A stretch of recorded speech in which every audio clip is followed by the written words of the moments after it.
What's up, guys? Meowan. I'm back with a video today, and I was looking at ideas for trade trees and things like that. And you know what? I want to pick on Tom Grossi's Packers a little bit here. No offense to you, Tom, but hey, it happens to all of us. So today we're going to talk about a trade tree that's small in size, but trust me, this was an impactful one. And if I'm Green Bay looking back, I'd be kicking myself for making this trade. Not necessarily for the guy that the trade's named after, but for the guy that Seattle took with your pick that you traded them to move up in the draft. I'll explain. So this is the Matt Hasselbeck trade tree. Again, not much, but trust me, it's impactful. So, Matt Hasselbeck.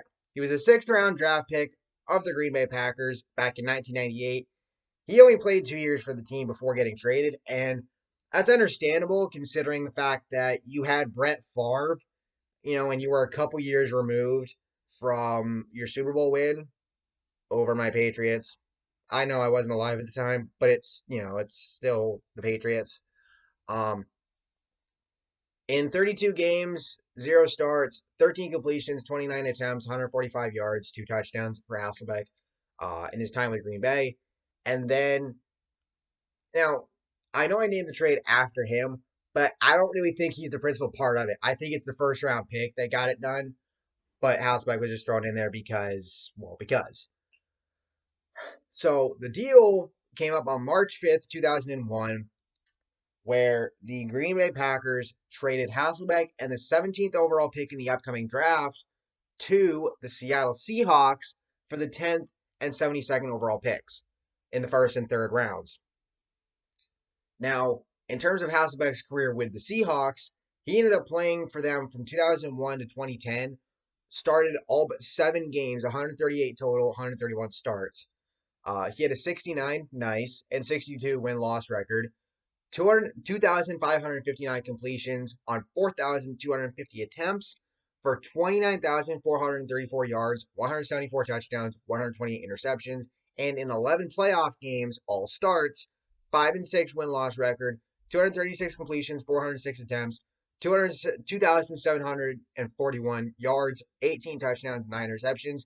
He was a 3-time Pro Bowler, and of course, as we know, he led the Seahawks to the Super Bowl, where they would lose to the Pittsburgh Steelers in what would be, Jerome Bettis' swan song season, because he chose to retire after winning the Super Bowl, in Detroit. Hasselbeck would go on to play for 2 years in Tennessee from 2011 to 2012, and then he played the final 3 years of his career in Indianapolis before retiring at the age of 40. So you didn't give up a Hall of Famer, but Hasselbeck was still serviceable, and it just is what it is. When you have Brett Favre, you don't necessarily have to worry about a sixth round pick, and a guy like Hasselbeck. But it's nice to see that he panned out in the end. And of course, we all know the infamous playoff moment that he has while with the Seahawks against Green Bay in Green Bay, where game goes to overtime. The Seahawks win the toss. And Hasselbeck was like, we want the ball and we're going to score. And then he gets picked off for a pick six to end the game. Just funny how that works sometimes. So what about the Packers? What did they end up getting with the picks that they got from Seattle? Well, this is where you're probably kicking yourself in the ass. With the 10th overall pick, they took defensive end Jamal Reynolds. He only played with the team from 2001 to 2003. 18 games, 0 starts, 1 pass defended, 2 forced fumbles, 2 fumble recoveries, 3 sacks, 18 combined tackles, and in 4 playoff games, 0 starts, 1 combined tackle. Now, that's not all Reynolds' fault. He dealt with injuries and also with the rise of another defensive end in Kabir Gbaja-Biamila, who, if that name sounds familiar, he is the older brother of Akbar Gbaja-Biamila, who also played in the NFL, though wasn't as successful and didn't have as long of a career. But he's still, he's still doing pretty good for himself considering that he's the co-host of American Ninja Warrior with Matt Eisman.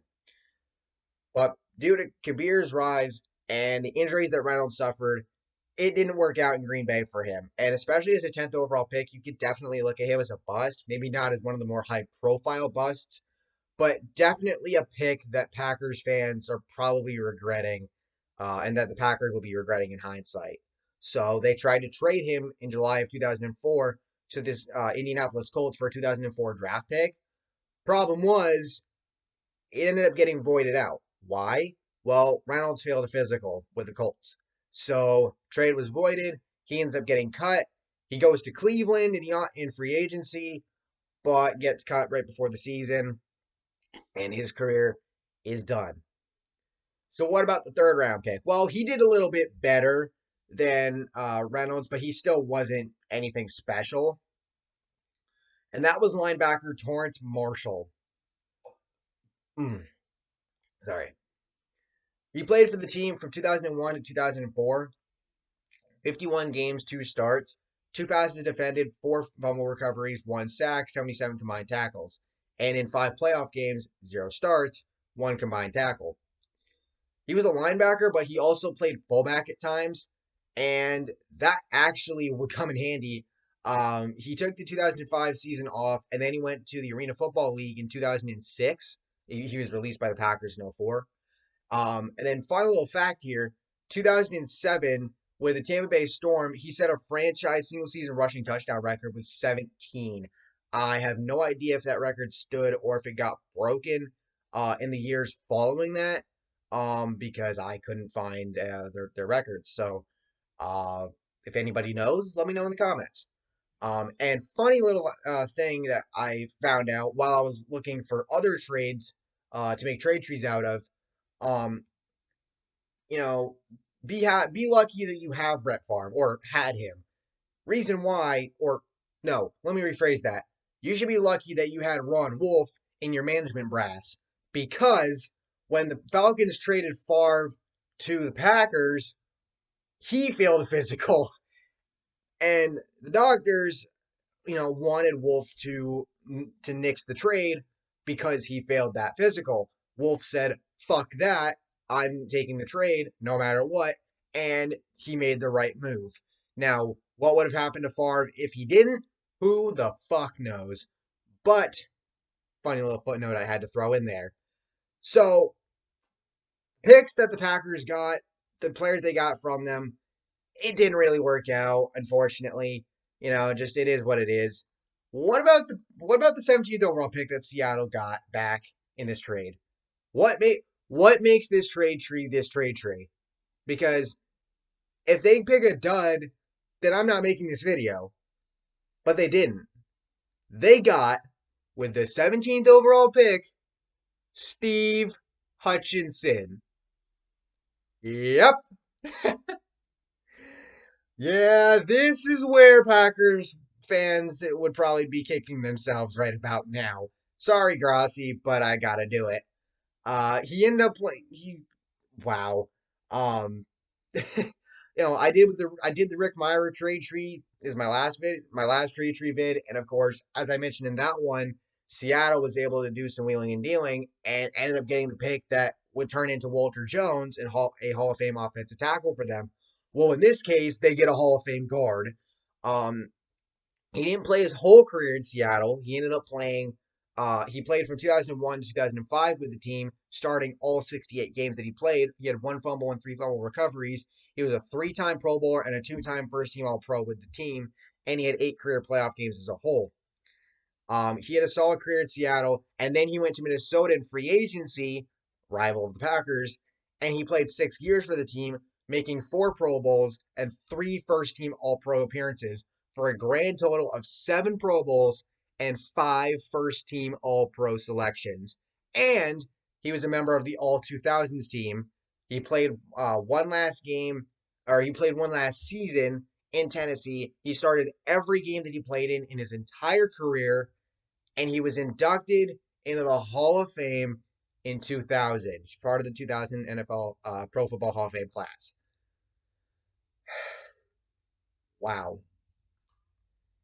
That's just there's not a lot of fuck ups in Packers history. You could obviously we know the draft pick um, from the '90s that they really screwed up on in that one year. You had like what, four Hall of Famers in the top five, and then the Packers got a dud. Well, this is one of those fuck ups that's not as high profile, but in hindsight, if you're the Packers, are you making this trade? Now, yes, you wanted to move up, and giving up Hasselbeck isn't that big a deal because he would have just faded out if he was a backup or third stringer to Brett Favre. But you get two duds, and the Seahawks get another key piece to that offensive line that would be protecting Hasselbeck and helped Sean Alexander with his with rushing and all that. It makes you wonder, honestly, what could have been. And if Hutchinson had gone to Green Bay and if he panned out the way that he did, um, maybe Brett Favre would have been there for a little bit longer. Because that's the thing. It's the quarterback is usually the highest paid guy on the team, but the offensive line gets paid a lot too because they have to protect that quarterback. And you look at some situations right now, ironically, Seattle with Russell Wilson, you could say the Raiders with Derek Carr, and some other teams, specifically, let's look at Wilson. He's pissed because, he went public and saying, y'all basically need to do something about that offensive line because he's sick and tired of getting hit all the time. Yes, he can run. He's one of the more mobile quarterbacks in the league, but the problem there is you can't rely on that all the time. That's not sustainable. And, you need an offensive line. So we'll see what happens there. But, hey, I think Seattle did pretty good here. And, yeah. So thank you all for watching. Hope you all enjoyed. If you did, please drop a like, subscribe.